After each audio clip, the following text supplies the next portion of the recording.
नमस्कार दोस्तों, जेबी study point के यूट्यूब चैनल में आपका बहुत बहुत हार्दिक स्वागत और अभिनंदन करता हूं। तो यूपीएचईएससी असिस्टेंट प्रोफेसर का ये हिस्ट्री क्लास 3 है और हमारा उद्देश्य है अब की बार यूपीएचएससी पार। तो फ्रेंड्स, अभी तक आपने हमारी 2 क्लास देखी, आपने बहुत सपोर्ट किया, प्यार मोहब्बत किया, कुछ स्टूडेंट ने कोर्स भी ज्वाइन किया। ठीक है, तो आइए आज हम अपनी तीसरी क्लास को करते हैं। यूपीएचएससी हिस्ट्री असिस्टेंट प्रोफेसर, ये थ्योरी क्लास 3 है। टॉपिक का नाम है मोहम्मद गौरी और उसके आक्रमण। क्योंकि दोस्तों हमने इस्लाम का उदय पढ़ लिया, ठीक है, कासिम पढ़ लिया, गजनवी पढ़ लिया, अब पढ़ेंगे मोहम्मद गौरी को। ठीक है, क्योंकि इसके बाद ही भारत में इस्लामी राज्य कायम हो जाता है। ठीक है, तो फ्रेंड्स, अगर आप हमारे चैनल पर नए हैं और आपने अभी तक हमारा चैनल सब्सक्राइब नहीं किया है तो प्लीज़ सब्सक्राइब कर लीजिएगा। उसके पास में जो बेल आइकन है उसको प्रेस कर लीजिएगा, जिससे कि आने वाली नई वीडियो का नोटिफिकेशन पहले मिल सके। वीडियो को लाइक और शेयर ज़रूर कीजिएगा। अगर किसी को हमारा कोर्स ज्वाइन करना है तो जेबी स्टडी पॉइंट के ऐप को डाउनलोड कीजिएगा और अपने जो यूपीएचएससी का कोर्स है उसको ज्वाइन कर लीजिएगा। दोस्तों, जो कोर्स प्राइस है वो यूपीएचएससी असिस्टेंट प्रोफेसर का 3000 रुपये का कोर्स है। ठीक है, 3000 रुपये का कोर्स है। साथ में 2 बुक जो है आपको फ्री दी जाएंगी प्रैक्टिस सेट की। ठीक है, मिडेवल और मॉडर्न की।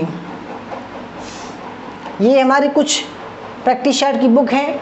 ठीक है, भारतीय इतिहास, संपूर्ण इतिहास है इसमें, और ये है प्राचीन इतिहास। वैसे तो आपके असिस्टेंट प्रोफेसर में नहीं आएगा यहाँ से, परंतु एंसेंट जो हिस्ट्री है, आर्कियोलॉजी, उसमें आएगा। ठीक है, तो फ्रेंड्स, मोहम्मद गौरी कहाँ का था? ठीक है, उसका वंश कौन सा था?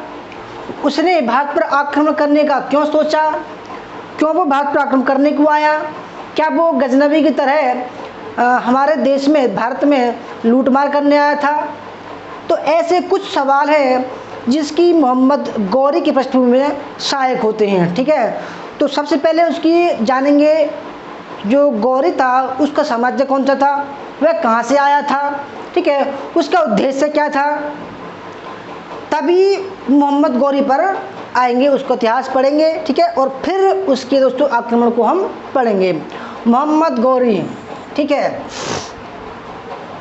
मोहम्मद गौरी के आक्रमण और तुर्क राज्य की स्थापना होती है इसके बाद में भारत में। ठीक है, मोहम्मद गौरी। तो फ्रेंड देखो, कुछ मोहम्मद गौरी के महत्वपूर्ण आक्रमण हुए जिनसे सवाल आते हैं, जैसे कि अनिल बाड़ा का आक्रमण, पंजाब पर आक्रमण क्यों हुआ? ठीक है, तराइन का प्रथम युद्ध कब हुआ? तराइन का दूसरा युद्ध कब हुआ? ठीक है, और कन्नौज की विजय, कन्नौज या चंदावर। ठीक है, ये कुछ महत्वपूर्ण विजय थी उसकी। वैसे तो उसने बहुत सारी विजय की, सबका उल्लेख करेंगे, परंतु कुछ महत्वपूर्ण विजय थी। ठीक है, तो फ्रेंड देखो, सबसे पहले बात करते हैं कि भाई गौर जो प्रदेश था वो वाकई में कहाँ था। ठीक है, अब देखो ये भारत का नक्शा है। ठीक है, ये भारत का नक्शा है। तो देखो दोस्तों, उस समय मोहम्मद गौरी जब भारत पर आक्रमण करता है उस समय का ये नक्शा है। उस समय देखो चौहान वंश यहाँ पर थे। ठीक है, अजमेर, कन्नौज में गढ़वाल वंश थे, जयचंद था। ठीक है, और चालुक्य भीमदत्त यहाँ पर था। ठीक है, उसी समय यहाँ पर कौन था? गजनी था। ठीक है, यहाँ था गौर प्रदेश। अब ये यहाँ से इस तरह से आता है। ठीक है, और इन सब को जो है हराकर चला जाता है और इन सब का जो प्रदेश है उसका प्रतिनिधि कुतुबुद्दीन ऐबक को बना जाता है। ठीक है, तो इसके समय में बहुत महत्वपूर्ण घटनाएं घटी जिसके द्वारा हमारे देश भारत में इस्लामिक राज्य की स्थापना होती है। कब होती है? 1206 में होती है। ठीक है, 1206 में, जिसको बोला गया है सल्तनत काल। सल्तनत काल बोला गया है। तो आइए दोस्तों इसको पढ़ते हैं। देखो, क्योंकि देखो इनका जो इतिहास है बड़ा लंबा चौड़ा है। अगर मैं मोटा मोटा बताऊं, हो सकता है दोस्तों वो एग्ज़ाम में ना आए, इसलिए मैं आपको बिल्कुल theory by point two point बताऊंगा ताकि आप भी कहानी टाइप में पढ़ो और मुझे भी पढ़ाने में आनंद आए। ठीक है, तो सबसे पहले देखते हैं गौर साम्राज्य कहाँ था। हमने बताया आपको अफगानिस्तान के पश्चिम में गौर प्रदेश था। ठीक है, यहाँ से चलता है, जीतता हुआ मुल्तान जीतता है, अनवर आता है। ठीक है, तो दोस्तों आप भी देखिएगा और मैं भी आपको दिखाने की कोशिश करूँगा। भारत में मुस्लिम सत्ता का वास्तविक संस्थापक शहाबुद्दीन मोहम्मद गौरी था। ठीक है, गजनवी ने आक्रमण तो किए परंतु उसने हमारे देश में राज्य स्थापित करने की नहीं सोचा, केवल उसने धन लूटने की सोचा, क्योंकि वो गजनी में जो है पूरी दुनिया में गजनी को एक मजबूत राज्य के रूप में दर्शाना चाहता था। ठीक है, हालांकि इससे पूर्व 712 में भारत पर आक्रमण करने वाला कौन था? मोहम्मद बिन कासिम था, जिसने सिंध पर आक्रमण किया, सचनामा में लिखता है। ठीक है, मोहम्मद बिन कासिम था, उसने भारतीय राज्यों को विजित भी किया।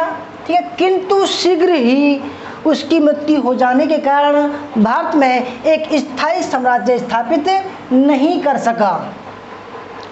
इसके बाद महमूद गजनवी ने भारत पर आक्रमण किया, किंतु सत्ता स्थापित करने में असफल रहा। दोस्तों असफल क्यों रहा? क्योंकि उसकी मंशा ही नहीं थी, उसकी चाहत ही नहीं थी यहाँ पर राज्य स्थापित करने की। उसकी चाहत क्या थी?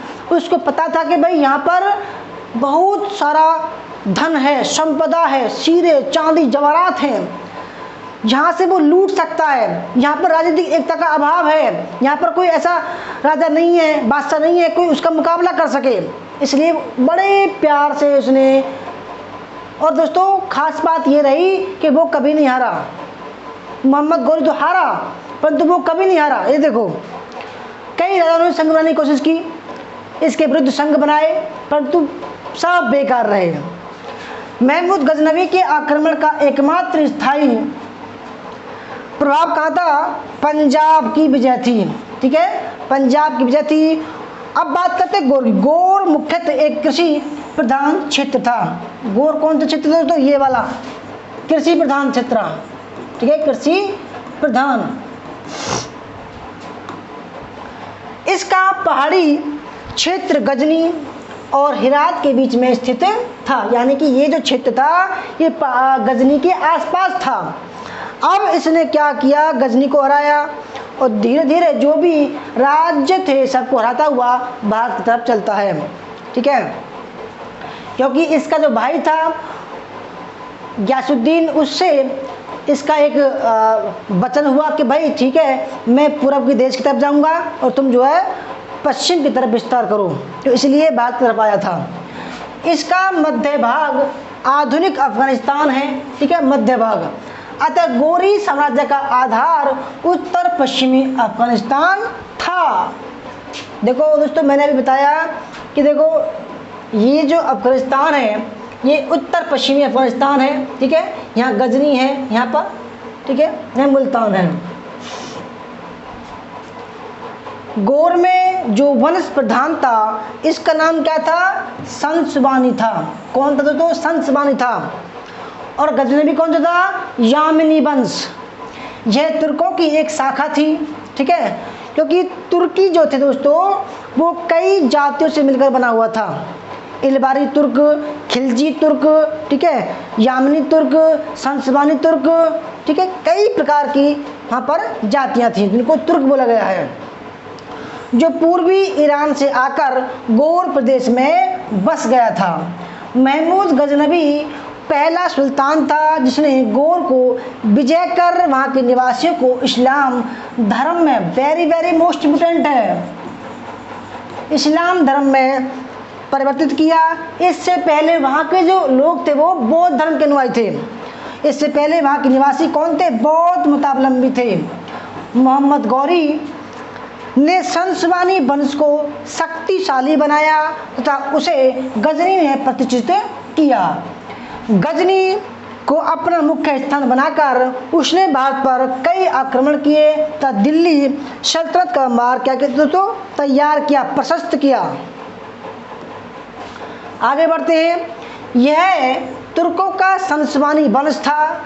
मध्य एशिया में गौर प्रदेश था जो कि अच्छे घोड़े एवं लोहे इस्पात के लिए प्रसिद्ध था दुनिया में, ठीक है, अच्छे घोड़े और लोहे इस्पात के लिए विख्यात था।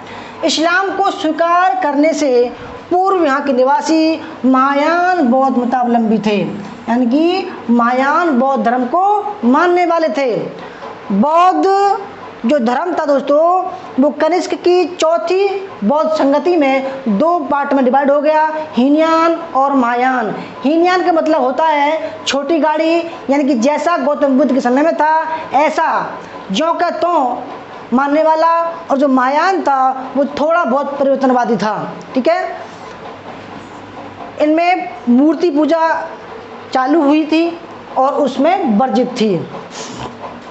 यहीं पर एक वंश का उद्भव हुआ जो इतिहास में गौरी वंश के नाम से जाना गया, ठीक है। गौर में इस्लामी सभ्यता के सांस्कृतिक एवं राजनीतिक प्रभाव महमूद गजनबी के समय से दिखते हैं।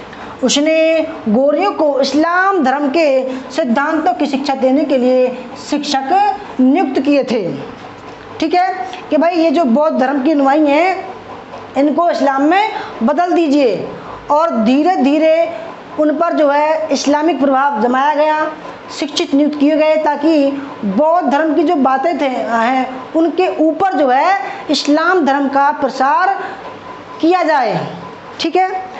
वस्तुत गौरी आरंभ में गजनी के अधीन थे, ठीक है, क्योंकि भाई मोहम्मद गजनी ने उनको जीता था इसलिए अधीन हो गए। उनकी शक्ति अलाउद्दीन के काल में बढ़नी शुरू हुई। अलाउद्दीन कौन था? इसको बोलते हैं दुनिया को जलाने वाला, जहांसोज।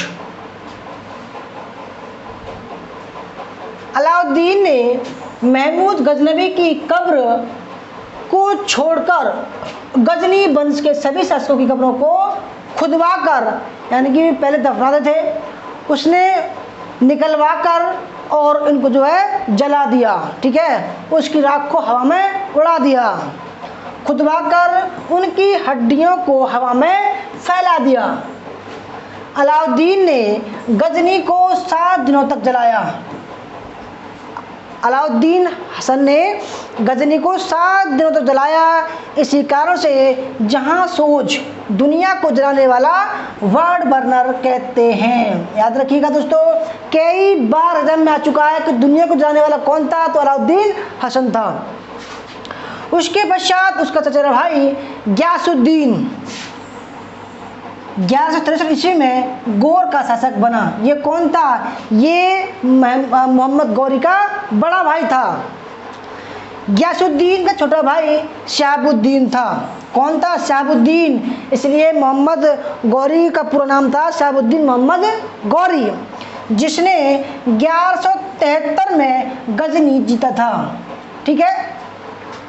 मिनहाज के अनुसार उनकी माता बड़े भाई को हबसी और छोटे भाई को जंगी कहा करती थी, इसलिए मोहम्मद गौरी को जंगी भी कहा जाता है, जंगी।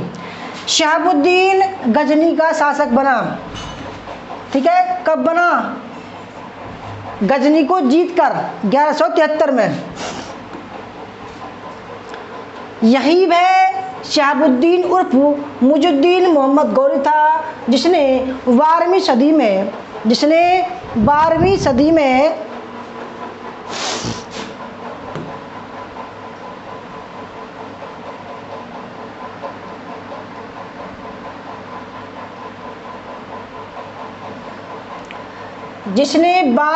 में भारत पर आक्रमण किया। मोहम्मद गौरी ने सर्वदा अपने बड़े भाई गयासुद्दीन का सम्मान किया। शहाबुद्दीन का बड़ा भाई कौन था? गयासुद्दीन था। एवं स्वतंत्र शासक होते हुए भी स्वयं को उसके अधीन माना। ठीक है कि भाई बड़े भाई मैं आपका सम्मान करता हूँ, आप जो कहोगे मैं वो करूँगा। ठीक है, उसके अधीन माना। उसने अपने बड़े भाई के नाम से क्या चलाया? तो सिक्के डलवाए। याद रखिए, मोस्ट इंपोर्टेंट है, उसने अपने बड़े भाई के नाम से सिक्के डलवाए और खुतबा पढ़वाया। वह अपने भाई की आज्ञा के बिना कभी किसी अभियान पर नहीं गया, कभी किसी से आक्रमण नहीं किया। 1203 ईस्वी में गयासुद्दीन की मृत्यु के पश्चात मोहम्मद गौरी ने एक स्वतंत्र शासक के रूप में मुइजुद्दीन की उपाधि धारण की। ठीक है, तथा गौर को राजधानी बना लिया। आगे बढ़ते हैं। अब दोस्तों अब बात करते हैं जब 1173 में गजनी पर उसने आक्रमण कर लिया और उसे जीत लिया और उसको अपना राजधानी बनाया। तब हम अब तक दोस्तों हम पढ़ रहे थे गौर साम्राज्य को, यानी कि मोहम्मद गौरी की पृष्ठभूमि को पढ़ रहे थे। कौन था वो, कहाँ से आया था, उसका बड़ा भाई कौन था, कैसे गद्दी प्राप्त हुई। अब जब उसको गद्दी प्राप्त हो गई है तब हम उसके बारे में जानते हैं। ठीक है, मोहम्मद गौरी अन्य नाम जंगी, ठीक है, या शहाबुद्दीन, खुरासान पर विजय प्राप्त करने के पश्चात शहाबुद्दीन की उपाधि मुइजुद्दीन हो गई। मोस्ट इंपोर्टेंट है। ठीक है, मोहम्मद बिन शाम वंश क्या था? संसबनी वंश था। क्या था दोस्तों? संसबनी वंश था। यार बोलते रहो। ठीक है, क्या था? संसबनी। और अगर बात करें गजनबी का, कौन सा वंश था? यामनी वंश था। ठीक है, जुहाक कौन था? पौराणिक नायक जुहाक को मुइजुद्दीन के राजवंश का प्रथम पूर्वज माना जाता है। इंपोर्टेंट है, जुहाक को मुइजुद्दीन के राजवंश का प्रथम पूर्वज आदि पुरुष माना जाता है इनको। मिनहाज के तबकात नासरी में मोहम्मद गौरी की हिंदुस्तान विजय का प्रमाणिक विवरण मिलता है। ठीक है, क्या ये बार समझ चुका है? ये मोस्ट इंपोर्टेंट है। ये भी गौरी का भारत पर आक्रमण के जो कारण थे आइए उनको जानते हैं। मुख्य रूप से भारत में साम्राज्य स्थापित करना ये प्रमुख, क्योंकि दोस्तों इसका जो बड़ा भाई था उसने कहा कि बेटा छोटे भाई तुम जो पूरब की तरफ जाओ, विस्तार करो और मैं पश्चिम तरफ जाता हूँ। ठीक है, तो कारण क्या था? भारत में साम्राज्य स्थापित करना, पंजाब को जीतना, जो कि गजनी वंश के, जो गजनी वंश था, मोहम्मद गजनबी था, उसका जो एकमात्र विजय हुई वहाँ पर, स्थायी विजय हुई, वो पंजाब पर हुई। अच्छा दोस्तों, जब इसने पूरे गजनी साम्राज्य पर अधिकार कर लिया मोहम्मद गौरी ने, तो बचा क्या? पंजाब बचा। ठीक है, पंजाब भारत में था तो भारत पर आक्रमण करना लाजिमी था। तो गजनी वंश के खुसरो मलिक के अधीन था उस समय। तीसरा, इसका अपने बड़े भाई से समझौता हुआ कि वह पश्चिम की ओर राज्य विस्तार करेगा और शहाबुद्दीन पूरब की ओर विस्तार करेगा, राज्य का विस्तार करेगा। ठीक है, देखो दोस्तों यहाँ पर भारत है, ठीक है, यहाँ गौर प्रदेश है, तो ये कहता है कि मैं पश्चिम तरफ जाऊंगा और तुम जो है पूर्व की तरफ जाओ। ठीक है, धर्म विस्तार एवं धन की लालसा, इन सभी कारणों में प्रधान कारण भारत में साम्राज्य स्थापित करना की उसकी महत्वाकांक्षा थी। ठीक है, आगे बढ़ते हैं। मोहम्मद गौरी और भारत पर उसके आक्रमण। ठीक है दोस्तों, मोहम्मद गौरी के भारत पर आक्रमण के क्या कारण थे? मुख्य दो कारण थे। अभी हमने पढ़ा, अब विस्तार से पढ़ते हैं। पहला क्या था? गजनी पर संसवानी वंश का अधिकार हो गया था। ठीक है। 1173 में जब गजनी पर मोहम्मद गौरी ने अधिकार कर लिया तो गजनी वंश पर भी अधिकार हो गया। किंतु ख्वारिज्म एक राज्य था जो गजनी के आसपास था, तो ख्वारिज्मों की शक्ति का विरोध करना उनके लिए संभव नहीं था। ख्वारिज्म शासकों ने गौर वंश के पश्चिम की ओर राज्य विस्तार को रोक दिया था, ठीक है, क्योंकि ये पश्चिमी की तरफ था। ख्वारिज्म के शाह ने खुरासान पूर्वी ईरान को जीत लिया, जो गोरों व ख्वारिज्मों के बीच की झगड़े की जड़ था, ठीक है। फलस्वरूप गौरियों को भारत की ओर प्रसार करने के अलावा और कोई विकल्प नहीं बचा था, क्योंकि देखो ये पश्चिम की तरफ नहीं कर सकते थे, क्योंकि जो ख्वारिज्म शासक था वो इनसे ज़्यादा शक्तिशाली था, इसलिए इन्होंने दोस्तों वहाँ जाना कैंसिल कर दिया।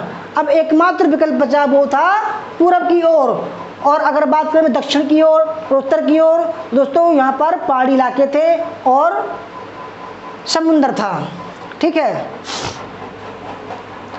इसके अतिरिक्त पश्चिम की ओर राज्य विस्तार करने का उत्तरदायित्व मोहम्मद गौरी के बड़े भाई गयासुद्दीन का था, जो गौर का शासक था। अतः मोहम्मद गौरी ने साम्राज्य विस्तार के लिए उत्तर भारत का क्षेत्र चुना। यानी कि दोस्तों ये तो उत्तर भारत है, परंतु गौर प्रदेश का ये पूर्वी क्षेत्र था, ठीक है। आगे बढ़ते हैं। अब बात करते हैं दूसरा जो आक्रमण का जो कारण था। मोहम्मद गौरी के आक्रमण का दूसरा कारण पंजाब पर अधिकार करना था, क्योंकि उस समय पंजाब में गजनबी वंश का राज्य था जो लाहौर पर शासन कर रहे थे, ठीक है। गजनबी और गौर प्रदेश वंश में वंशानुगत शत्रुता थी, वंशानुगत लड़ाई थी, इसलिए लाहौर पर अधिकार करना, गजनबी वंश के शासकों का विनाश करना मोहम्मद गौरी का उद्देश्य था। इसके अतिरिक्त वह मुल्तान पर भी अधिकार करना चाहता था, क्योंकि मुल्तान और पंजाब पर नियंत्रण किए बिना उत्तर भारत में साम्राज्य विस्तार करना संभव नहीं था। तो दोस्तों पंजाब और मुल्तान पर आक्रमण करना उसके लिए अवश्य था, क्योंकि उसका जो मुख्य उद्देश्य था वो भारत में साम्राज्य विस्तार करना था। तो इसलिए दोस्तों कहते हैं कि भाई ऐसा ना हो मैं साम्राज्य स्थापित करूं और कोई हम पर चढ़ाई कर दे। तो मोहम्मद गौरी के आक्रमण के समय भारत की दशा थी वो क्या थी, आइए उसका थोड़ा वर्णन करते हैं दोस्तों। देखो अलबरूनी भी कहता है कि भाई जब गजनबी के आक्रमण हुए भारत में राजनीतिक एकता का अभाव था, जाति व्यवस्था मजबूत थी, ठीक है, कट्टर थी। तो जब मोहम्मद गौरी ने आक्रमण किया तब दशा कैसी थी। भारत पर 3 आक्रमण हुए। प्रथम आक्रमण 712 ईस्वी में मीर कासिम द्वारा, तत्पश्चात 127 में महमूद गजनबी द्वारा, व तीसरा आक्रमण 1175 में मोहम्मद गौरी द्वारा किया गया। इन आक्रमणों का कोपभंज झेलने के बाद भी भारतीय शासक कुछ भी नहीं सीखे, ठीक है, और ना ही सीखने का प्रयास किया। मोहम्मद गौरी के आक्रमण के समय भी भारत की कंडीशन कैसी थी, वैसी ही थी जो मीर कासिम के और मोहम्मद गौरी के गजनबी के समय में थी। यानी कि उन्होंने कुछ भी बदलाव नहीं किया कि भाई ऐसा ना हो कोई आए तो चाटे मार कर चले जाए, कोई आए 2 चाटे मार कर हम पे चले जाए। दोस्तों उन्होंने कुछ भी नहीं सीखा कि भाई हम हार क्यों रहे हैं, हमारे हारने का कारण क्या है, कुछ भी नहीं सीखा, क्योंकि वो आपस में लड़ाई करते रहते थे। उनमें राजनीतिक एकता का अभाव था, जाति व्यवस्था कूट कूट कर समाई हुई थी उनमें। केंद्रीय सत्ता का अभाव था। केंद्रीय सत्ता के अभाव के कारण भारत के छोटे छोटे राज्यों में विभक्त था उस समय, ठीक है, जिसके शासक स्वयं में स्वतंत्र थे। उनमें राज्य विस्तार की प्रतिस्पर्धा एवं वंशानुगत झगड़ों के कारण युद्ध होते रहते थे। ठीक है, उस समय कुछ राजपूत राजवंश निश्चित रूप से शक्तिशाली थे, किंतु वे अपनी शक्ति का उपयोग आक्रमणकारियों के बजाय एक दूसरे को नष्ट करने में लगे रहते थे। यानी कि दोस्तों, छोटा सा राज्य है, दूसरा राज्य से लड़ रहा है, उसको जीत लिया, फिर वो उससे लड़ रहा है, तो ये आपस में ही लड़ाई करते रहते थे, इसलिए केंद्रीय सत्ता नहीं थी। ठीक है, आगे बढ़ते हैं। मोहम्मद गौरी के आक्रमण के समय उत्तर भारत और उत्तर पश्चिमी सीमा पर सिंध, मुल्तान व पंजाब 3 मुस्लिम राज्य थे। सिंध में सुम्र जाति के शिया शासकों का राज्य था, मुल्तान में करमाती जाति के शासक थे, तथा पंजाब में गजनवी वंश के अंतिम शासक खुसरो मलिक का शासन था। ठीक है, खुसरो मलिक का, जिसकी राजधानी लाहौर थी। गुजरात और काठियावाड़ में चालुक्य वंश का राज्य था, जिसकी राजधानी अनिलवाड़ा थी। क्या थी? अनिलवाड़ा थी, पाटन इसको बोलते हैं। इस समय वहाँ का शासक कौन था दोस्तों? मूलराज द्वितीय था, मूलराज द्वितीय था। ठीक है, दिल्ली और अजमेर में चौहान वंशीय पृथ्वीराज तृतीय राज करते थे, जिनको क्या बोला गया है? पृथ्वीराज तृतीय या पृथ्वीराज चौहान बोलते हैं। राय पृथ्वी की बात थी। वह सभी तत्कालीन भारतीय राजाओं में सर्वाधिक शक्तिशाली थे। ठीक है, अत्यधिक महत्वाकांक्षी होने के कारण उसने पड़ोसी राज्यों से संघर्ष किया, यानी कि उनकी किसी से राज्य से नहीं बनती थी, सभी से शत्रुता मोल ले रखी थी इन्होंने। कन्नौज में गढ़वाल वंश का शासन था, जो उत्तर भारत में सबसे अधिक फैला हुआ था। गौरी के आक्रमण के समय यहाँ का राजा कौन था? तो जयचंद था, जिनको बोलते हैं भाई ये बात का विभीषण था। ठीक है, आगे बढ़ते हैं। पृथ्वीराज तृतीय राय पिथौरा ने जयचंद की पुत्री संयोगिता से बलपूर्वक विवाह कर लिया था और विवाह करके इससे घोर शत्रुता मोल ले ली थी। दोस्तों, संयोगिता कहते हैं कि संयोगिता और पृथ्वीराज चौहान में प्रेम प्रसंग था, एक दूसरे को पसंद करते थे। अब क्या हो रहा था कि जयचंद ने संयोगिता का दोस्तों स्वयंवर कराया और उसमें पृथ्वीराज तृतीय को इनवाइट नहीं किया। तब पृथ्वीराज चौहान ने भेष बदलकर संयोगिता को स्वयंवर से ले भगा कर ले आए।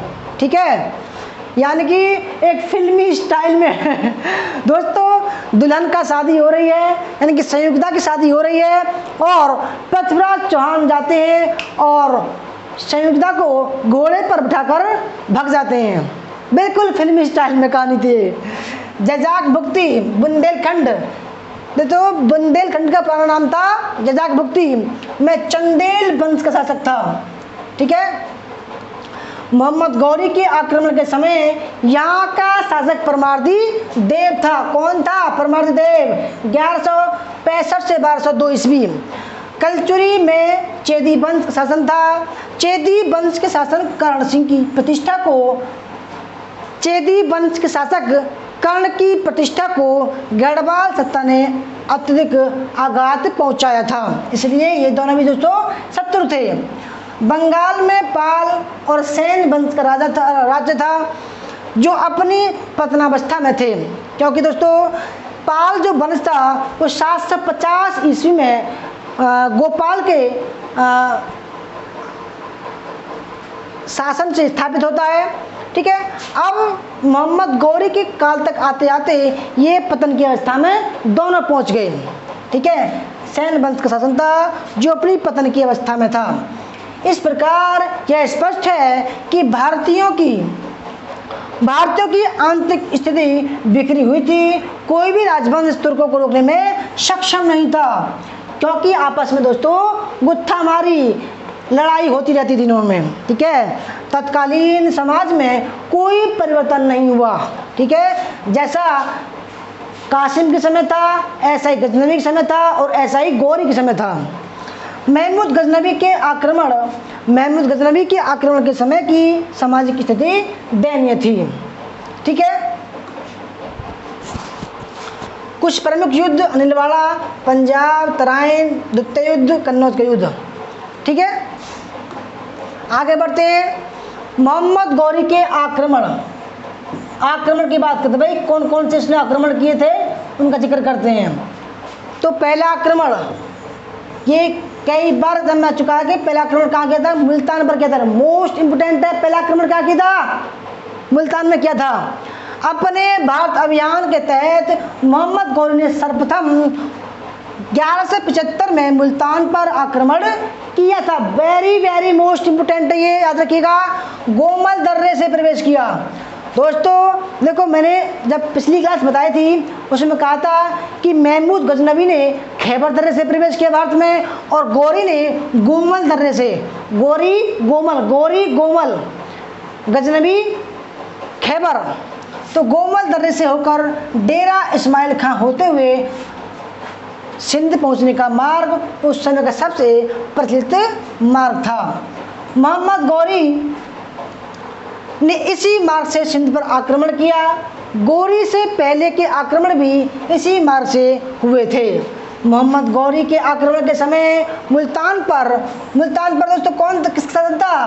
करमाथियों का शासन था। करमाथी जाति का शासन था। गौरी ने सरलता से उन्हें पराजित कर दिया और मुल्तान जीत लिया। मुल्तान पर अधिकार के बाद उसने उच्च और निचले सिंध को भी जीत लिया। दोस्तों देखो, क्या क्लास अच्छी लग रही है? अच्छी लग रही है तो लाइक कीजिएगा, शेयर कीजिएगा। ठीक है, बहुत शानदार क्लास है। एक एक सवाल बड़ा कीमती है। दूसरा ऑप्शन, अनिलवाड़ा या नाहरवाड़ा पाटन का युद्ध।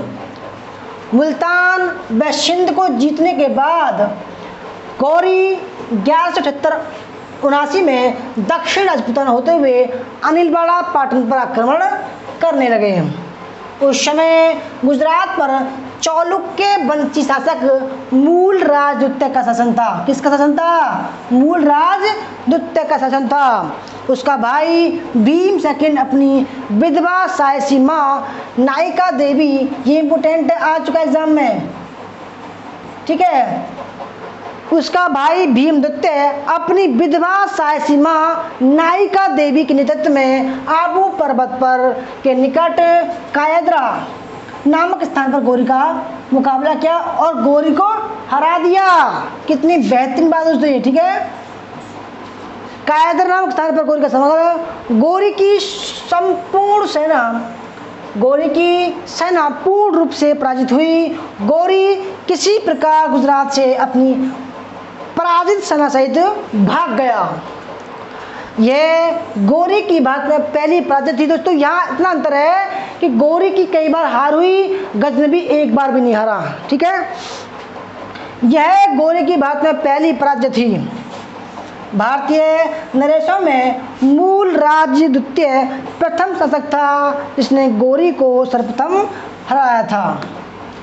आगे बढ़ते हैं। पेशावर, तीसरा आक्रमण है पेशावर। मूलराज द्वितीय से पराजित होने के बाद गौरी ने अपने आक्रमण का मार्ग बदल दिया।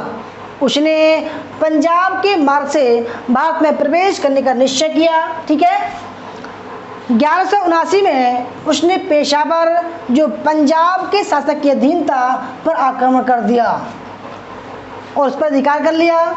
2 वर्ष बाद 1181-82 में वह लाहौर की ओर बढ़ा। उस समय वहाँ गजनवी वंश का अंतिम शासक खुसरो मलिक का शासन था। दोस्तों याद रखिएगा, मोस्ट इम्पोर्टेंट है। ठीक है, युद्ध के बजाय उसने बहुमूल्य भेंटें तथा अपने एक पुत्र को बंधक के रूप में देकर अपनी जान बचाई। ठीक है, 1182 में गौरी ने देवल के विरुद्ध कूच किया। देवल बंदरगाह सिंध के पास। ठीक है, समस्त तटवर्ती प्रदेश पर विजय प्राप्त कर ली गई। सुमरा शासकों ने उसकी अधीनता स्वीकार कर ली गई। 1184-85 में गौरी की सेना ने पूर्ण लाहौर की ओर कूच किया तो समस्त प्रदेश अपने अधीन कर लिया और नष्ट कर दिया। गजनी वापस जाते समय गौरी सियालकोट के दुर्ग पर अधिकार कर चुका था और वहाँ रक्षक सेना की व्यवस्था करने का आदेश दिया। हसैन बिन खरमेल को दुर्ग का अधिकारी नियुक्त किया गया। ये भी आ चुका एग्जाम में, मोस्ट इम्पोर्टेंट है। आगे बढ़ते हैं। खुसरो मलिक अपनी राजधानी के निकट गौरियों की इस संगठन को अपने लिए खतरा समझा। ठीक है, खुसरो मलिक ने उसने खोखर जनजातियों से संधि कर ली और उनकी सहायता से सियालकोट को घेर लिया। दोस्तों ये खतरनाक जनजाति थी। कौन सी भला? खोखर जनजाति बहुत ही खतरनाक थी। इसने गजनबी को तंग किया और गौरी को भी तंग किया, किंतु यह घेरा उसके लिए कठिन सिद्ध हुआ। 1186 में भारत में गजनबी सत्ता के अंतिम अवशेष नष्ट कर दिए गए और गौरी पूर्ण लाहौर पर आक्रमण कर दिया। जम्मू के शासक राजा चक्रदेव ने खुसरो मलिक के विरुद्ध लाहौर पर आक्रमण करने के लिए गौरी को प्रोत्साहित किया था, क्योंकि खुसरो मलिक में राजा चंद्रदेव में शत्रुता थी। इसने भी भैया बहुत बड़े हाथ उठाया। किसने? चक्रदेव ने। ठीक है, खुसरो मलिक बिना किसी युद्ध के ही संधि वार्ता करने लगा। वह गौरी से भेंट करने के लिए दुर्ग से बाहर जैसे ही निकला, उसे बंदी बनाकर गर्जिस्तान में बलाखान नामक स्थान पर भेज दिया गया। वहाँ कुछ समय पश्चात 1192 में उसकी हत्या कर दी गई। इस प्रकार लाहौर पर गौरियों का पूर्ण सत्ता स्थापित हो गई। अली करमज, ये इम्पोर्टेंट है। अली करमज जो गौरी के सिपा सलाहकार व बली थे, लाहौर में नियुक्त किए गए। न्याय का प्रबंध सिराजुद्दीन, किसमें दोस्तों? सिराजुद्दीन को सौंपा गया। ये इम्पोर्टेंट है। ठीक है, सौंपा गया। अब बात करते हैं तराइन का प्रथम युद्ध। जब पृथ्वीराज ने गौरी को 80 मील तक खदेड़ा था, 70 या 80 मील तक, तराइन का, जिसने बदला भारत का इतिहास। आला उदल भी दोस्तों मत भूलिएगा। इन्होंने जो है पृथ्वीराज चौहान से युद्ध किया था और सिर कटने के बाद तो उदल सिंह ने सर कटने के बाद भी पृथ्वीराज चौहान को युद्ध में हराया था। ठीक है, ये बहुत महत्वपूर्ण युद्ध थे जिसका सर कट गया, फिर भी जो उदल सिंह ने पृथ्वीराज को हरा दिया। मोहम्मद गौरी के आक्रमण, ठीक है, चल रहा है। तराइन का प्रथम युद्ध 1191 ईस्वी में। ठीक है दोस्तों, बहुत महत्वपूर्ण है, कई बार एग्जाम में आ चुका है और आने की संभावना बनी रहती है। पंजाब को जीतने के बाद मोहम्मद गौरी की राज्य की सीमाएं दिल्ली और अजमेर के शासक पृथ्वीराज तृतीय की राज्य की सीमा से टकराने लगी। 1189 में गौरी ने तवर हिंद बठिंडा में दुर्ग पर अधिकार कर लिया, तो मलिक जियाउद्दीन तुर्की को वहां नियुक्त कर दिया। राय पिथौरा पृथ्वीराज तृतीय ने अपने लिए खतरा महसूस किया। उसने मोहम्मद गौरी को आगे बढ़ने से रोकने का निश्चय किया कि भाई आजा, हम बताएंगे तुझे। ठीक है दोस्तों, कहते हैं क्योंकि जब मोहम्मद गौरी की विजय हो रही थी चारों तरफ, तो अब मोहम्मद गौरी का राज्य और पृथ्वीराज चौहान का राज्य आपस में टकराने लगे, तो दोस्तों युद्ध होना आवश्यक थी, क्योंकि दोनों ही साम्राज्यवाद नीति के पक्षधर थे। एक विशाल सेना के साथ वह बठिंडा को जीतने के लिए आगे बढ़ा। इस अभियान में सभी, मोस्ट इम्पोर्टेंट बात है दोस्तों, सभी राजपूत राजाओं ने, ठीक है, उसकी सहायता की थी। याद रखिएगा, ये कई बार जन्म आ चुका है। अगर आप भूल जाओ तो सभी राजपूत राजाओं ने उसको साथ दिया था, केवल जयचंद को छोड़कर। जयचंद जो कन्नौज के राठौर वंश का राजा था, इस युद्ध में शामिल नहीं हुआ। ठीक है, क्योंकि पृथ्वीराज चौहान राय पिथौरा ने उसकी बेटी लड़की का अपहरण कर उसका अपमान किया था। 1191 में बठिंडा के निकट तराइन का प्रथम युद्ध हुआ, जिसमें मोहम्मद गौरी पराजित हुआ। मोहम्मद गौरी की बात में यह दूसरी पराजय थी। गौरी को युद्ध में पराजित करने के बाद राय पिथौरा बठिंडा की ओर बढ़ा। मलिक जलालुद्दीन को 13 माह तक दुर्ग की रक्षा किया, किंतु अंत में आत्मसमर्पण उसने भी कर दिया। आगे बढ़ते हैं। तराइन का दूसरा युद्ध 1152, सही 1 साल बाद। तराइन के प्रथम युद्ध में पराजित होने के बाद गौरी गजनी लौट आया। इस पराजय से वह इतना दुखी था कि खाना पीना भी छोड़ दिया। 1 वर्ष की तैयारी के बाद वह विशाल सेना के साथ भारत की ओर कूच किया। 1192 में तराइन पहुंचा और उसी स्थान पर, दोस्तों याद करिएगा, उसी स्थान पर जहां वह 1 साल पहले हारा था, उसी स्थान पर अपना शिविर लगाया जहां 1 साल पहले उसकी हार हुई थी। उसकी सेना में गजनी के 4 प्रसिद्ध सेनानी कौन कौन से थे दोस्तों? मोस्ट इंपोर्टेंट है, खारबाग, खरमेल, इलाहे और मुकलवा। कौन कौन? खारबाग, खरमेल, इलाहे, मुकलबा थे, जो अनुभवी और दक्ष थे।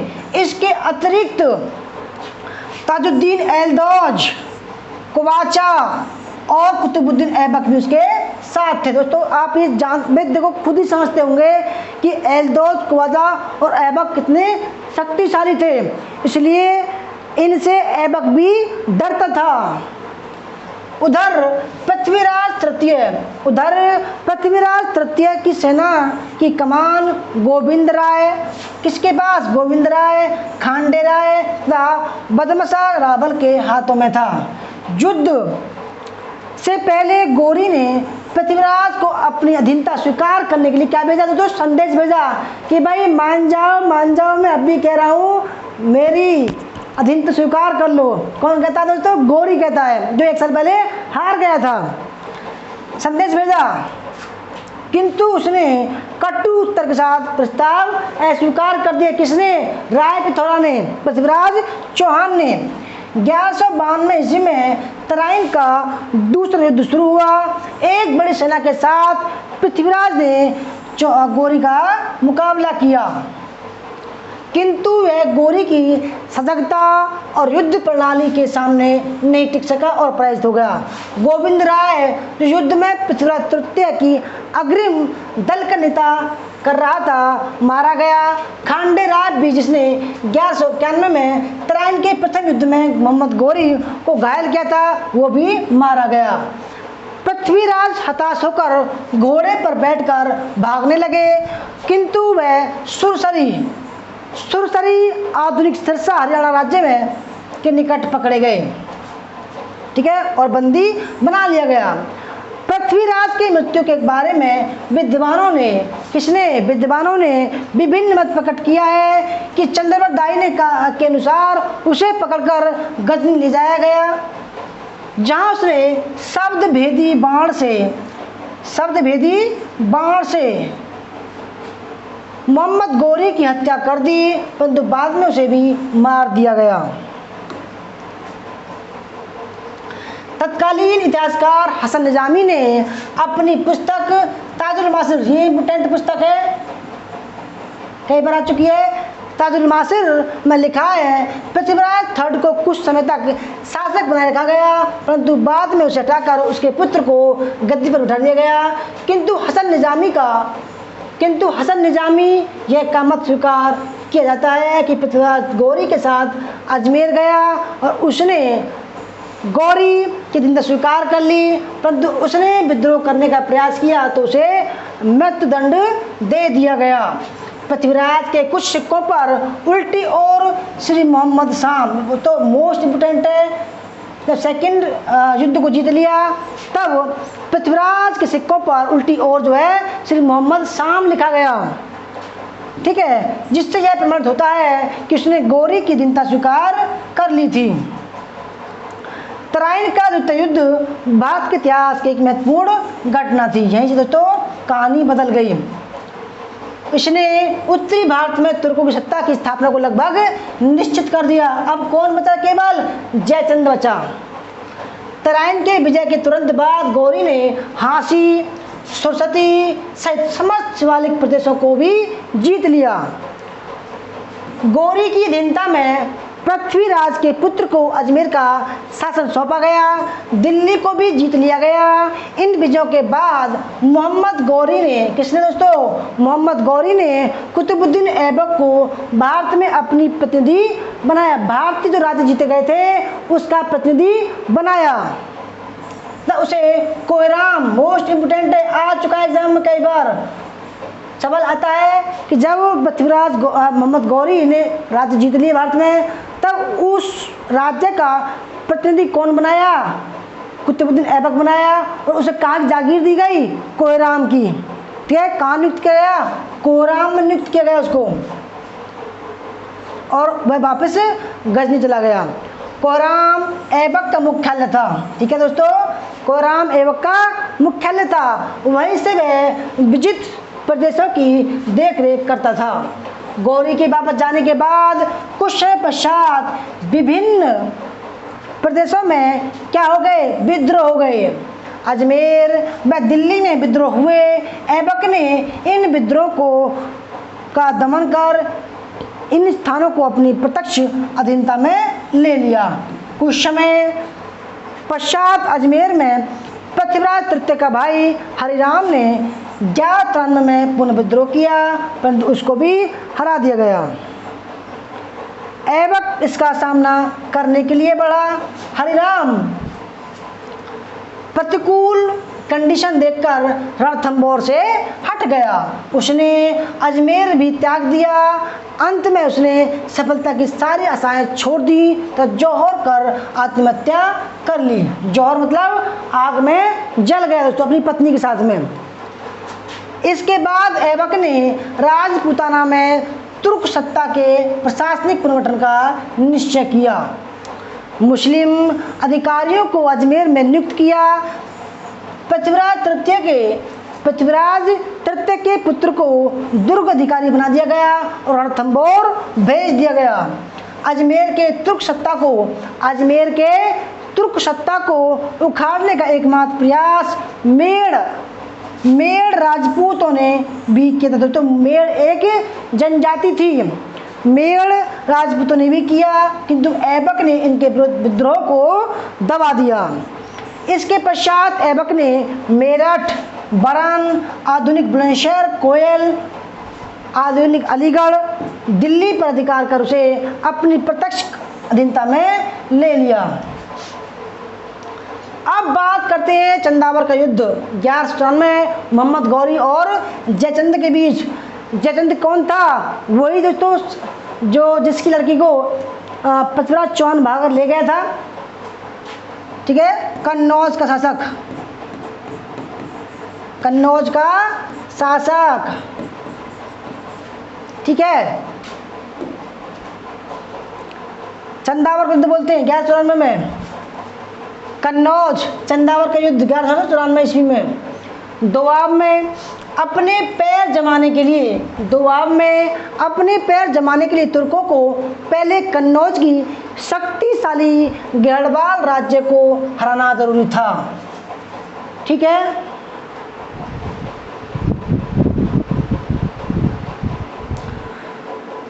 थोड़ा सा पानी पी लेते हैं दोस्तों, बोलते बोलते थक गया। ठीक है, क्योंकि थ्योरी क्लास है ये।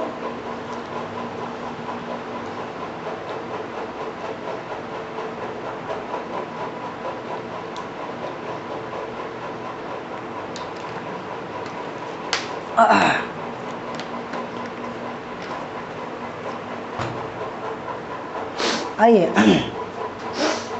दोआब में, गंगा यमुना के बीच का जो क्षेत्र है दोआब बोलते हैं, दोआब में अपने पैर जमाने के लिए तुर्कों को पहले कन्नौज की शक्तिशाली गैड़बाल, क्योंकि जो जयचंद था वो गैड़बाल वंश का राजा था, गैड़बाल राज्य को हराना जरूरी था।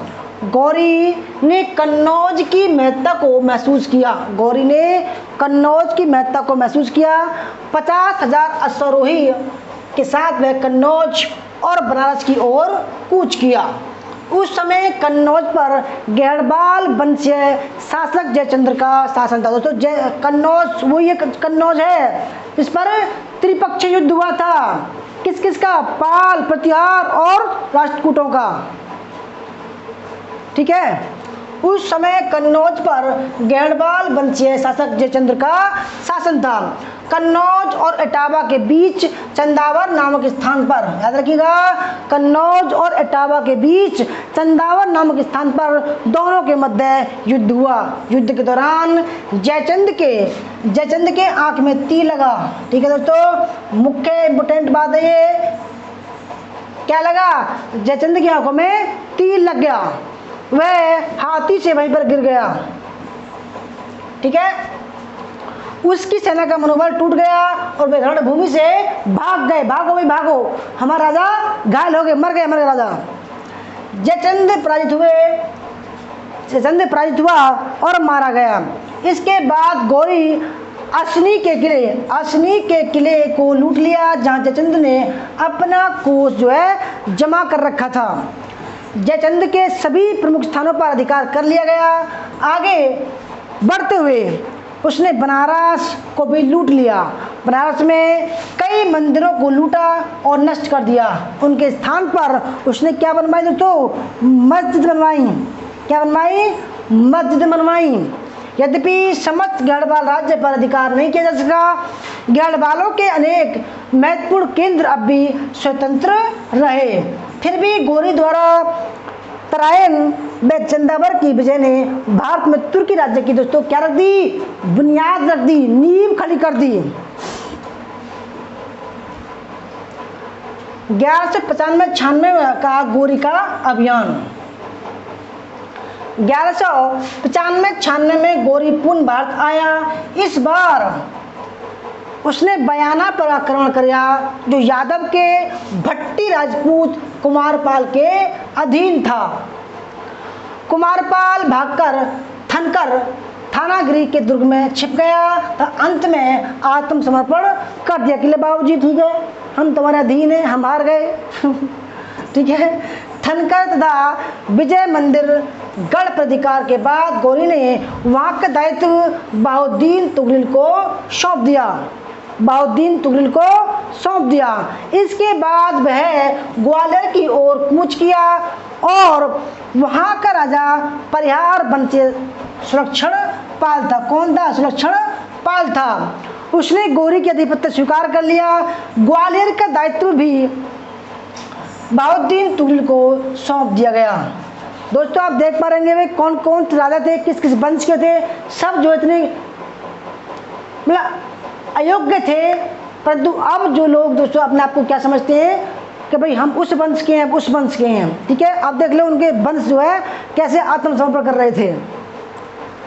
ये है दोस्तों भारत। अब इनके जो वंशज हैं वो कहते हैं हम राष्ट्र प्रेमी हैं, हम राष्ट्रभक्त हैं। देखो, इसके बाद कुछ वर्षों तक मोहम्मद गौरी मध्य एशिया में तुर्कों के साथ युद्ध में व्यस्त रहे। उसकी अनुपस्थिति में कुतुबुद्दीन ऐबक ने उसके कार्यों का प्रबंध किया।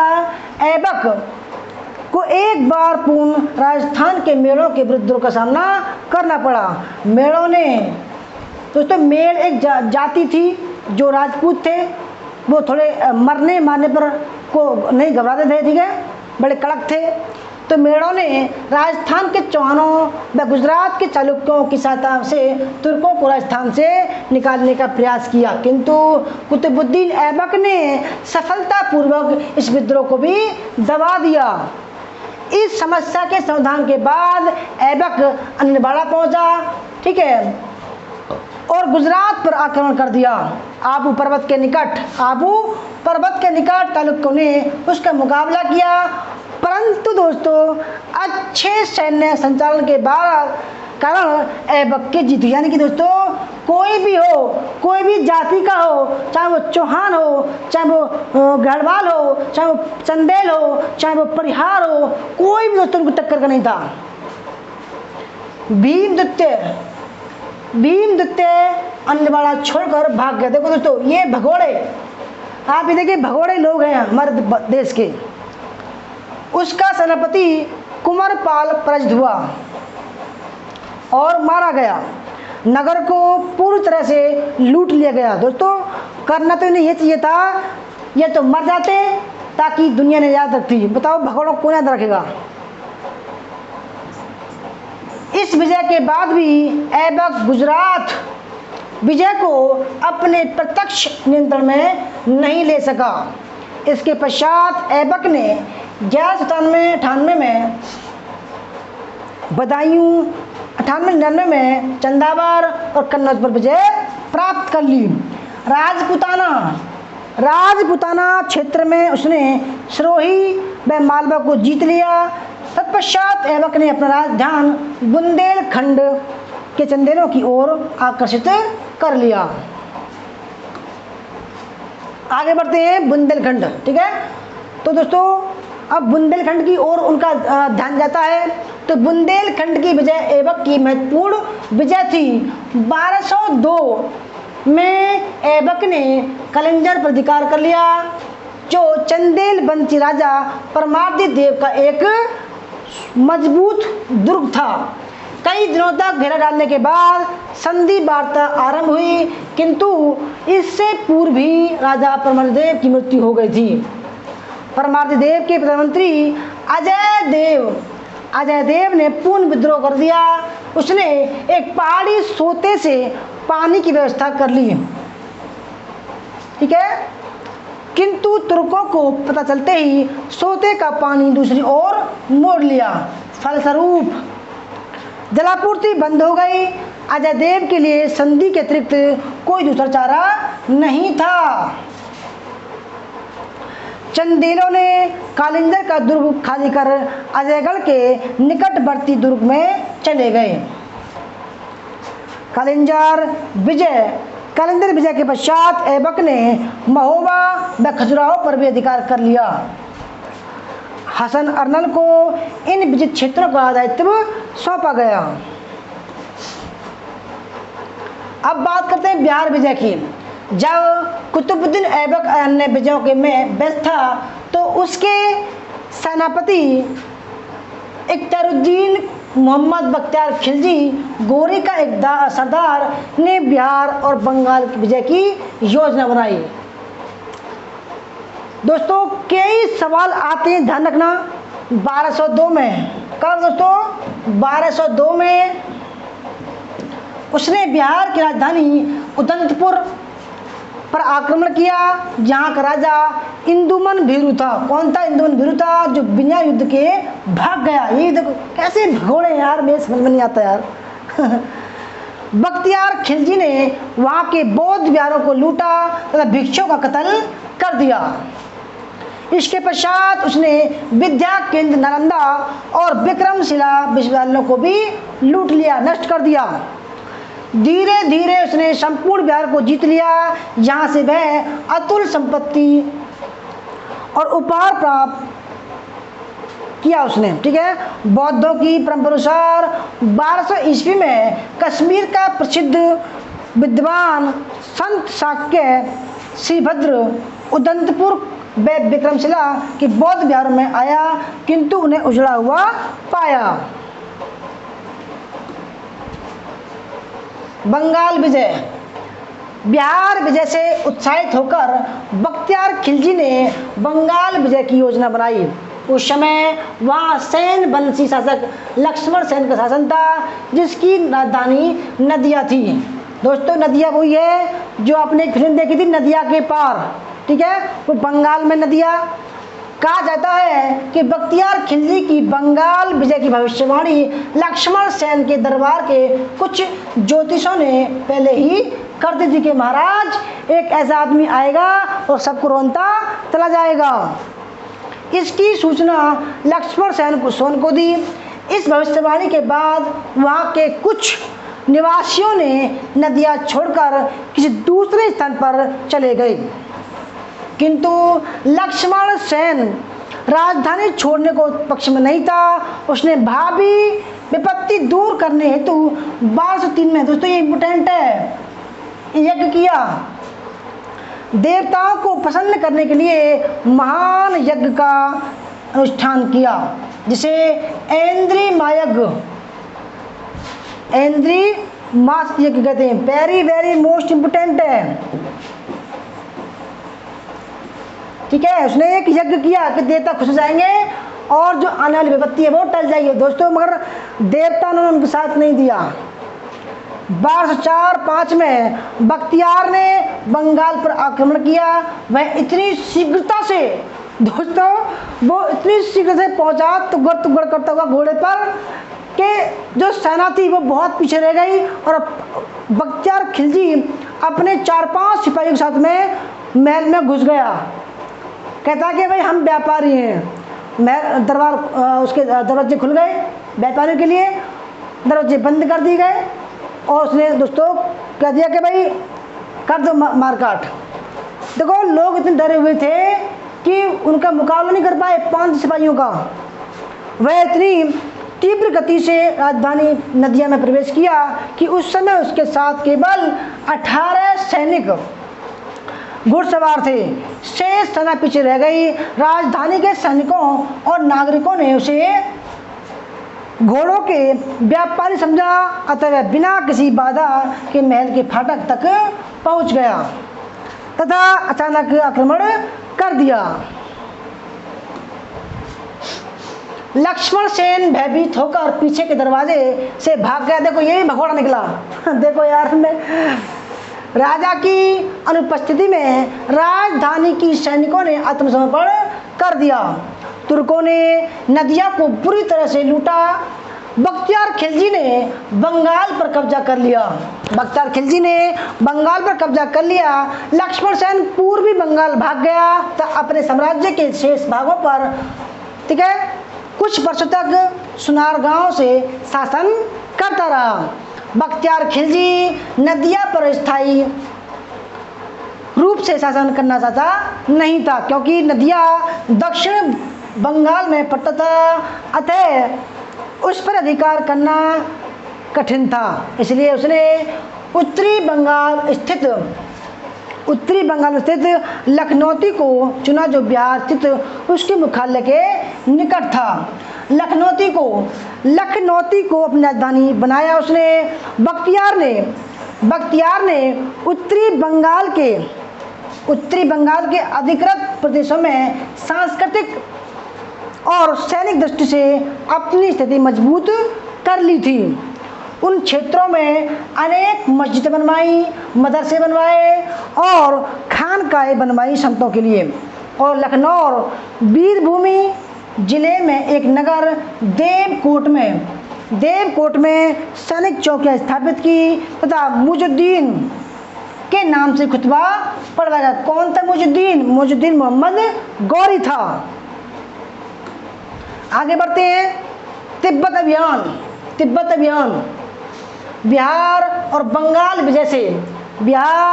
बंगाल विजय से प्रोत्साहित होकर बख्तियार खिलजी ने तिब्बत जीतने की योजना बनाई दोस्तों, क्योंकि देखो जब आदमी जीतता है तो सोचता है कि उसको भी जीत लूँ, क्योंकि वो लालची होता है इंसान, ठीक है। 1205 के लगभग अपने 10,000 घुड़सवारों सहित तिब्बत अभियान के लिए कूच किया उसने। तिब्बत, ठीक है, तिब्बत का पठार कुछ ऊंचा है। अपने इस अभियान के दौरान बख्तियार ने तिब्बत और लखनौती के मध्य स्थित पहाड़ियों पर निवास करने वाले तीन जनजातियों कुंच, मेज और तिहारू की सहायता प्राप्त की। 15 दिनों तक चलने के बाद बख्तियार खिलजी की सेना तिब्बत की एक पहाड़ी घनी आबादी वाले क्षेत्र में प्रवेश कर गई, ठीक है। वह नगर पर आक्रमण कर दिया गया।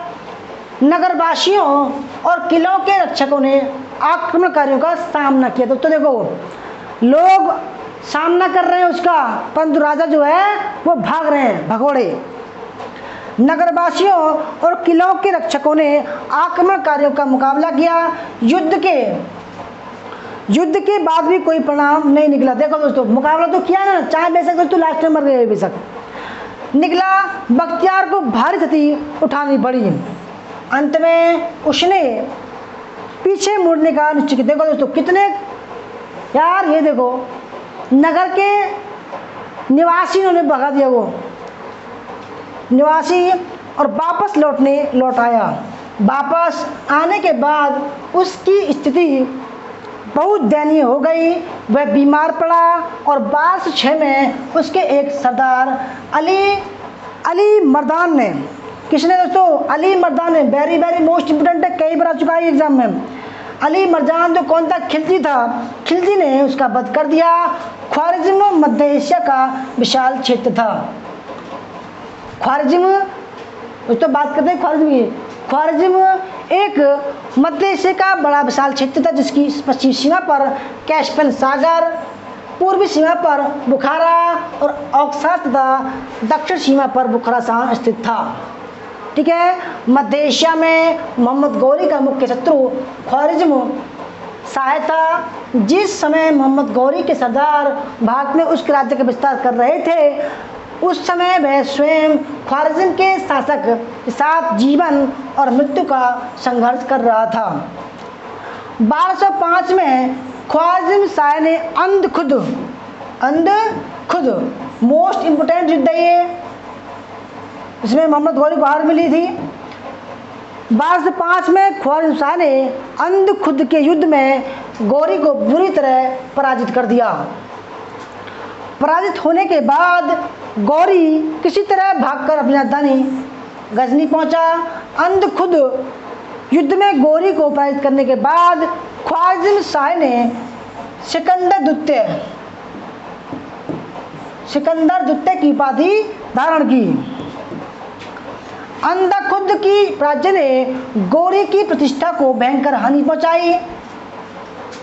विरोधी तत्व उसके संपूर्ण साम्राज्य में सक्रिय हो गए, तो उसके मृत्यु के झूठे समाचार चारों तरफ फैल गए।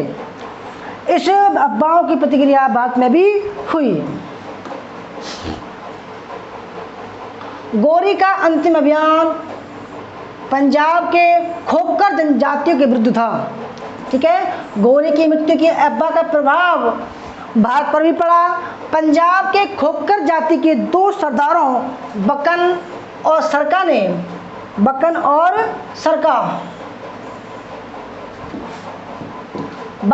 सरका ने समस्त प्रदेश में विप्लव आरंभ कर दिया तथा लाहौर पर अधिकार करने की योजना बनाई।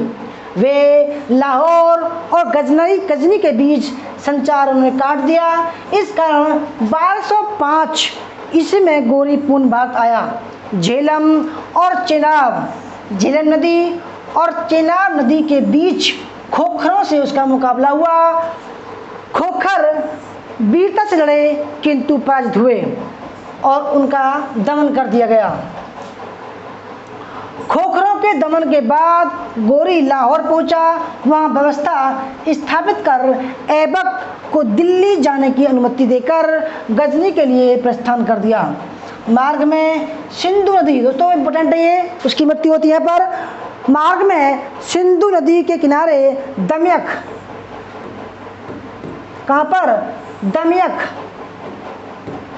दमयक नामक स्थान पर कुछ समय के लिए अपना शिविर लगाया।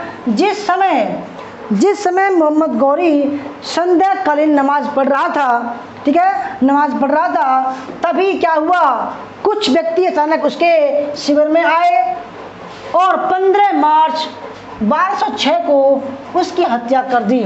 गौरी की विजयी सेना को एक शव यात्रा का रूप दे दिया, क्योंकि दोस्तों वो अपनी राजधानी जा रहा था।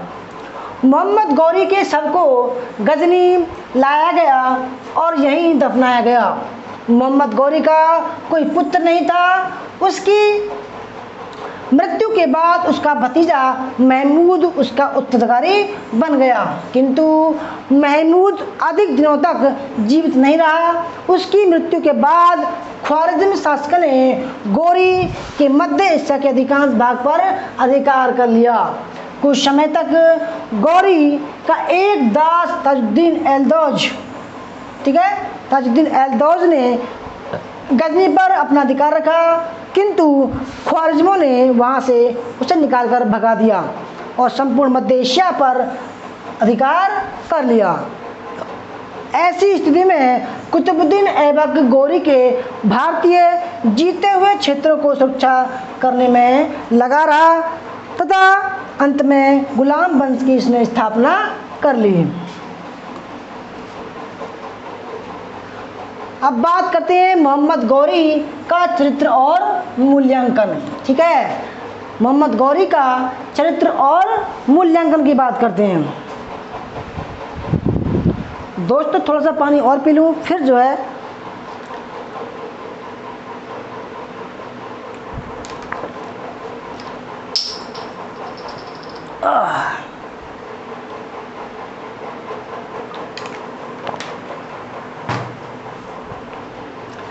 स्थायी परिणाम की दृष्टि से गौरी महमूद गजनवी की तुलना में अधिक श्रेष्ठ था। इसी कारण वह जन्मजात सेनापति न होते हुए भी एक सफल विजेता रहा। अनिलवाड़ा युद्ध में वह मूलराज द्वितीय से पराजित हुआ। तराइन के प्रथम युद्ध में पृथ्वीराज तृतीय से पराजित हुआ। अंधकुंज के युद्ध में वह ख्वारिज़्म शाह से पराजित हुआ। इन पराजयों ने गौरी का साहस नहीं तोड़ दिया, गौरी का साहस नहीं टूटा फिर भी, और न ही उसे लक्ष्य से हटा सका। गौरी में परिस्थिति को समझने और उनके अनुसार कार्य करने की क्षमता थी। वह मानव चरित्र का अच्छा पारखी था। योग्य व्यक्तियों की तलाश करना और उनसे काम लेना वह अच्छी तरह जानता था। ऐबक, यल्दौज, तुगरिल जैसे व्यक्ति जो उसकी सफलता के लिए उत्तरदायी थे, उनको गौरी ने शिक्षित किया था। आगे बढ़ते हैं। मोहम्मद गौरी को शासन की ओर ध्यान देने का अवसर नहीं मिला, किंतु वह सांस्कृतिक प्रगति से उदासीन नहीं था। उसने विद्वानों को संरक्षण दिया। फखरुद्दीन राजी तथा निजामी उरूजी उसके दरबार से संबद्ध थे। मोहम्मद गौरी ने हिंदू देवी को आकृति वाले सिक्के चलाए थे, ठीक है। दिल्ली पर अधिकार कर लेने के बाद मोहम्मद गौरी ने चौहानों के सिक्कों की भांति दिल्ली में भारतीय ढंग की मुद्रा चलाई, जिसको क्या बोला गया है, दिल्ली वाला। कन्नौज विजय के पश्चात उसे गहड़ वालों के सोने के सिक्कों के ढंग पर अपने सिक्कों का पर लक्ष्मी, नंदी आदि के चित्र अंकित करवाए। मोस्ट इम्पोर्टेंट दोस्तों, कई बार जन्म आ चुका है कि भाई जो गौरी लक्ष्मी था, कहते हैं गौरी लक्ष्मी गौरी नंदी, यानी कि गौरी ने जो है अपने सिक्कों पर लक्ष्मी और नंदी प्रकार के सिक्के चलाए थे, जिस पर देवनागरी लिपि में मोहम्मद बिन शाम क्या लिखा था, मोहम्मद बिन शाम लिखा था। मोहम्मद गौरी ने 56 ग्रेन का दिल्ली वाला नामक सिक्का चलाया था, जो महमूद गजनवी ने भी चलाया था, दिल्ली वाला। आगे बढ़ते हैं। मोहम्मद गौरी की क्या उपलब्धियां हैं, ये थोड़ा सा वर्णन करते हैं, बहुत बढ़िया है। पहला, फखरुद्दीन राजी एवं निजामी उरूजी गौरी के दरबार में थे। दूसरा, गौरी ने हिंदू देवी लक्ष्मी और नंदी की आकृति युक्त सिक्के चलाए, जिस पर देवनागरी लिपि में मोहम्मद बिन शाम लिखा हुआ था। भारत में एकता व्यवस्था, बेहतरीन सवाल है ये, वेरी वेरी मोस्ट इम्पोर्टेंट सवाल है दोस्तों, ठीक है। भारत में एकता व्यवस्था की शुरुआत मोहम्मद गौरी ने की थी। किसको दिया था पहले एकता? कुतुबुद्दीन ऐबक को दिया था। कहाँ दिया था? कोयराम ने दिया था। तबकात नासरी के अनुसार एक बार गौरी ने कहा था कि उसके दास ही उसकी आशाओं का आधार हैं, क्योंकि वे उसके सुदूर अभियानों का दायित्व संभाल रहे हैं। उसने स्पष्ट कहा था कि उसके दास ही उसके पुत्र हैं और उसके बाद उत्तराधिकारी होंगे। ठीक है। दिल्ली वाला सिक्का, दिल्ली वाला कितने ग्राम के? 56 ग्राम के। लक्ष्मी प्रकार और नंदी प्रकार सिक्के दोस्तों। ठीक है।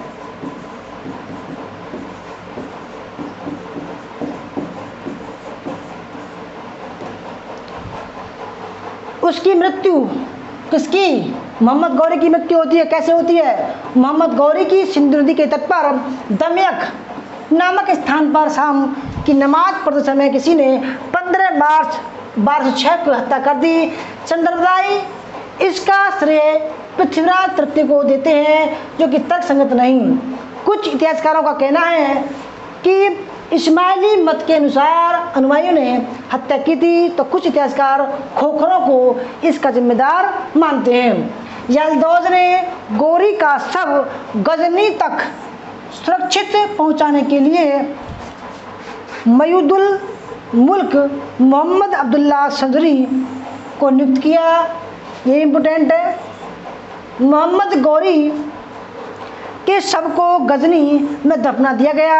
उसकी मृत्यु के बाद गजनी में अलाउद्दीन उसका उत्तराधिकारी बना, किंतु गयासुद्दीन ने उसे हटाकर स्वयं शासक बन गया। मोहम्मद गौरी का मूल्यांकन, ठीक है, मोहम्मद गौरी और गजनबी का, दोस्तों ये याद रखिएगा, मोहम्मद गौरी और गजनबी का मूल्यांकन, ये दोनों में अंतर, क्या समानता थी क्या अंतर थे? देखो, महमूद गजनबी जन्मजात से सेनापति था। अपने किसी भी अभियान में, चाहे वे भारत में हो या मध्य एशिया में, वे कभी भी नहीं हारा था। कौन बोला? गजनबी। मोहम्मद गौरी अनेक अवसरों पर पराजित हुआ, लेकिन इसकी विशेषता थी पराजय से उबरने पर वह गलतियों को सुधारने की उसमें अपार विशेषता थी, अपार क्षमता थी। दूसरा मूल्यांकन, भारत भूमि में अंदर तक प्रवेश पाने का श्रेय महमूद गजनबी को है, परंतु भारत में मुस्लिम राज्य की स्थापना की नींव डालने वाला का जो श्रेय है वो मोहम्मद गौरी को है। लेकिन वह बुनियाद महमूद गजनबी ने ही रखी थी, जिस पर गौरी ने तुर्की साम्राज्य रूपी भवन तैयार किया था। क्योंकि गजनबी ने पंजाब पर अधिकार करके भारत की अग्रिम सुरक्षा पंक्ति को तोड़ दिया था। दोनों ने अपने उद्देश्यों की पूर्ति में धर्म का सहारा लिया। किसका लिया दोस्तों? धर्म का सहारा लिया।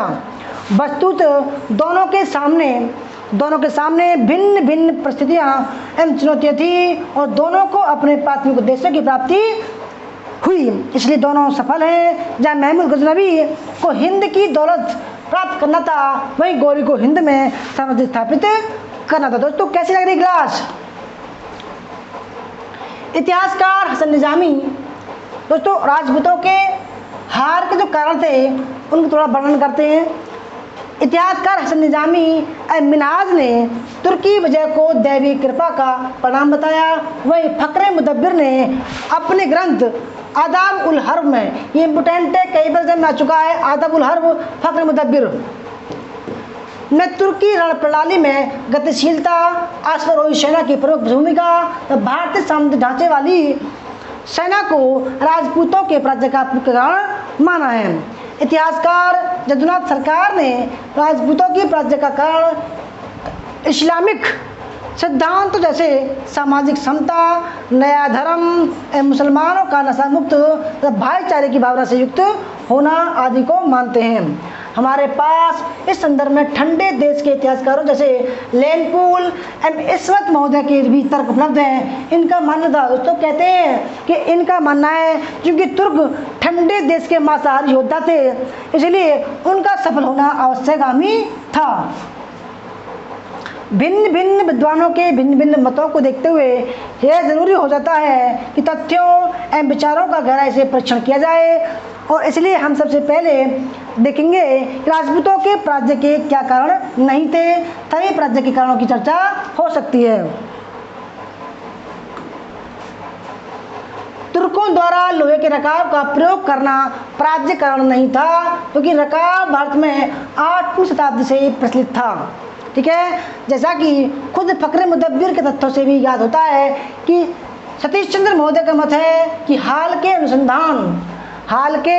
अनुसंधान ये दिखाते हैं कि तुर्कों के पास भारतीयों से बेहतर हथियार भी नहीं थे। राजपूतों के अपराध के कारण में भौगोलिक एवं आहार संबंधी तर्क भ्रामक एवं पूर्वाग्रह से युक्त हैं। राजपूतों में भी मांसाहार की प्रथा थी। ठंडे प्रदेश के सैनिक अच्छे एवं शक्तिशाली योद्धा हो, यह ठंडा तर्क ठंडे प्रदेश के इतिहासकार ही प्रस्तुत कर सकते हैं। प्राचीन काल से ही भारतीय सैनिकों की विदेशों में बड़ी मांग थी। हखामनी शासक क्षत्रियार्ष तथा दारा तृतीय ने भारतीय सैनिकों की नियुक्ति अपने सैन्य सेंटर में की थी।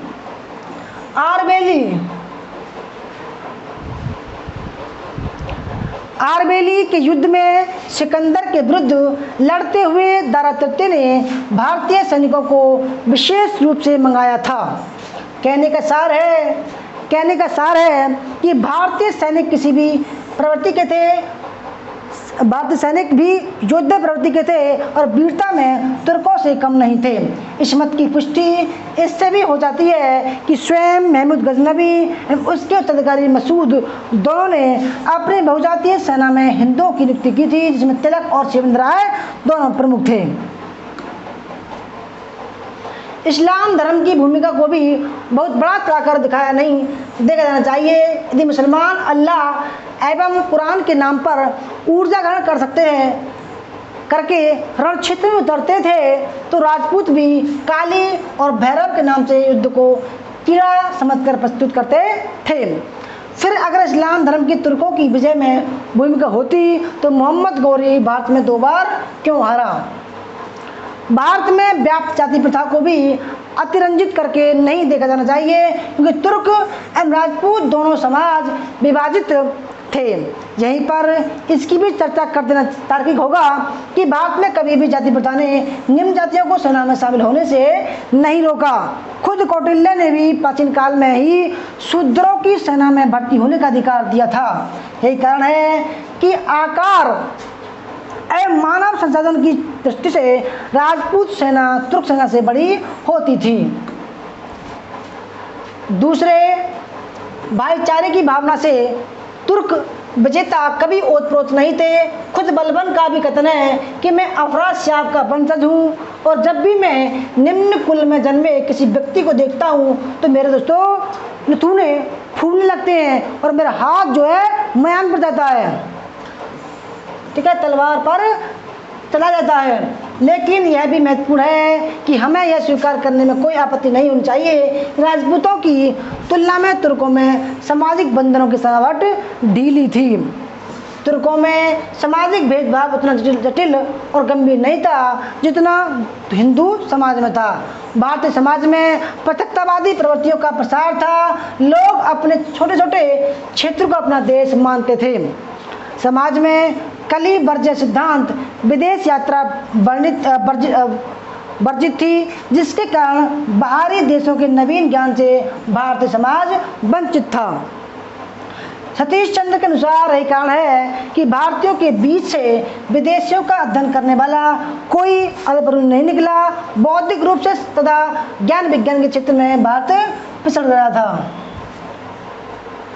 अब यहाँ यह प्रश्न उठता है कि आखिर राजपूतों की पराजय के मूल कारण क्या थे। तो इसका जवाब ABM हबीबुल्लाह महोदय देते हैं कि गौरी की सफलता को किसी तात्कालिक घटनाक्रम में नहीं खोजना चाहिए, अपितु यह एक ऐसी दीर्घकालीन प्रक्रिया का परिणाम थी जो समूची 12वीं सदी में जारी रही। सतीश चंद्र महोदय के अनुसार वस्तुतः हिंदुस्तान में सिंधु से बाहर पैर जमाने की टोही गतिविधियां महमूद गजनवी के उत्कर्ष के एक सदी पूर्व से ही शुरू हो गई थीं। फिर महमूद गजनवी ने अफगानिस्तान एवं पंजाब पर अधिकार करके भारत की बाहरी पंक्ति को तोड़ दिया था।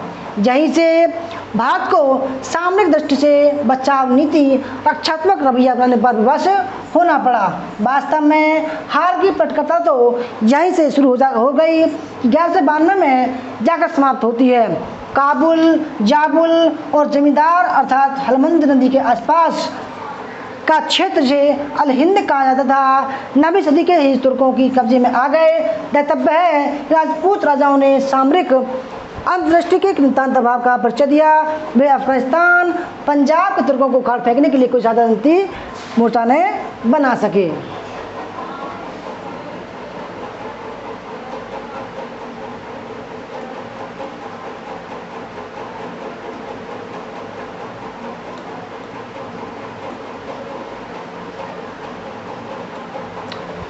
राजपूत सैन्य ढांचे पर नजर डालें तो यह सैन्य संगठन और नेतृत्व की दृष्टि से हीन था। एक तो सामंती प्रथा के कारण राज्य की आय सीमित हो गई थी, क्योंकि भू राजस्व का विभाजन सामंतों में हो जाता था, जिससे ऊपरी या केंद्रीय नेतृत्व को इसका अल्प भाग ही प्राप्त होता था। क्योंकि दोस्तों जो सामंत बन जाता था वह अपनी अलग सेना रखता था। ठीक है, इसका परिणाम यह हुआ कि शासक के हाथ में आर्थिक साधन सीमित हो गए। वे राज्य की रक्षा के लिए एक शक्तिशाली सैन्य संगठन का बोझ उठाने में असमर्थ थे। राजपूत शासक जहां सामंतों द्वारा जुटाई गई एक विकेंद्रित सेना का नेतृत्व करते थे, वहीं तुर्क इक़्तिदारों के माध्यम से एक केंद्रीय सेना का नेतृत्व करते थे। इसलिए राजपूतों की पराजय के कारणों में इक़्तिदारी पद्धति का सामंतवादी पद्धति के ऊपर विजय के रूप में देखा जाना चाहिए। जैसा कि पहले बताया जा चुका है कि राजपूतों में रणनीतिक दृष्टि की कमी थी, लेकिन इसी के साथ उनकी रण पद्धति भी तुर्कों से बेहतर नहीं थी। मिन्हाज के अनुसार सर्वप्रथम भारतवर्ष में करवा नामक जो अस्त्र था उसका प्रयोग मोहम्मद गौरी ने किया था। करवा अस्त्र गौरी का सबसे महत्वपूर्ण उपकरण था। तुर्कों को विश्व में सर्वाधिक निपुण घुड़सवार होने की ख्याति प्राप्त थी। राजपूत जहां अपनी सारी सेना एक साथ झोंक देते थे, वहीं तुर्क अपनी एक छोटी छोटी टुकड़ियां कौतुली सेना के रूप में बचा कर रखते थे, जिससे वे अपनी हार को जीत में बदल दें। ध्यातव्य है कि इसी कौतुली सेना के ही बल पर कड़ा एवं अवध के सूबेदार अलाउद्दीन खिलजी ने देवगिरी को जीता था। बाबर कहता है कि भारतीय मरना जानते हैं, युद्ध करना नहीं जानते हैं। ये भी आ चुका एग्जाम में, मोस्ट इंपोर्टेंट है। राजपूतों द्वारा धर्मयुद्ध भारतीय सेना पर हमला न करना के साथ भारतीय एवं तुर्क शासकों में हार के कारणों में दृष्टिकोण का भी बुनियादी फर्क था। भारतीय शासक युद्ध में हार को व्यक्तिगत अपमान मानकर कभी कभी आत्महत्या कर लेते थे, जैसे कि महमूद गजनवी एवं ऐबक से हारने के पश्चात क्रमशः जयपाल एवं हरिराज द्वारा आत्महत्या किया जाना। वहीं तुर्क शासक हार के कारणों का गहन परीक्षण कर स्वयं महत्व सुधार कर पूर्ण रण क्षेत्र में उतरते थे। जैसे 1192 में महमूद गौरी फिर उसी तराइन में लड़ा जहां एक वर्ष पूर्व उसकी हार हुई थी। कुल मिलाकर राजपूतों के पराजय कारणों में सैनिक संगठन, नेतृत्व की कमजोरी, दोषपूर्ण सामाजिक संगठन के साथ साथ राजपूतों में व्याप्त पृथक्करण का भाव भी था, जिसके कारण वे एक दूसरे एक होकर समूहबद्ध न होकर सके और एक एक करके पश्चिम से होने वाले आक्रमणों के सामने हारते चले गए। दोस्तों कैसी लगी हमें क्लास? अच्छी लगी तो लाइक करना, शेयर करना, कमेंट करना। धन्यवाद। जय हिंद, जय भारत, वंदे मातरम।